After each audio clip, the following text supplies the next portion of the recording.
ஒரு இடத்த விட்டு அம்பாள் வந்து ஒரு கெட்ட துசக்தியை வந்து தடுத்து அதை துரத்தி அனுப்புறது அவளுடைய வேலை. கலப்பையும் கேடையும் இருந்தாலே போதும், போராளியை நம்ம வென்றலாம் அப்படின்னு சொல்லிட்டு சொல்லுவாங்க. அந்த மாதிரி வாராகி அம்மா என் வீட்டுக்குள்ள வந்த பிறகு டோட்டலா ஒரு வருஷத்துக்குள்ளே நாங்க இடத்த விட்டு போயிட்டு சேஃப்டி ஆயிட்டோம். எங்களுக்கு வந்து என்னன்னா உயிர் பயம் எங்களுக்கு வந்து இருக்கு.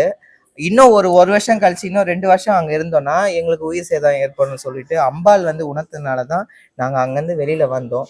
இப்ப எங்களுக்கு வந்து நிம்மதியா இருக்குது. என்ன காரணம்னா இந்த தேகம், இந்த உடம்பு, இந்த உயிர் எல்லாம் கடவுளால படைக்கப்பட்டது. கடவுளா தான் இருக்கணும் தவிர மனுஷாளுங்களுக்கும் நம்மளுக்கு எடுக்க முடியாது. அதனால எங்க அம்மா வந்து காப்பாத்தி கொடுத்தா. வாராகி அம்மா காப்பாத்தி கொடுத்தனால ஒவ்வொரு விஷயமும் நான் இருக்கிறேன் அப்படின்னு அவ சத்தியவாக்கா அங்க நின்னதுனால நான் ஃபீலபிள் ஆனேன். அதனால இன்னைக்கு வாராகி நானும் சூப்பர் டாபிக் ஒண்ணு கொடுத்துருக்கீங்க. அது யாருக்கு பண்ணா இந்த படைத்தளபதிக்கு தான் செட் ஆகும். சக்தி அதாவது சக்தி எங்கேயும் வந்து நிறைஞ்சிருக்கிறாங்க.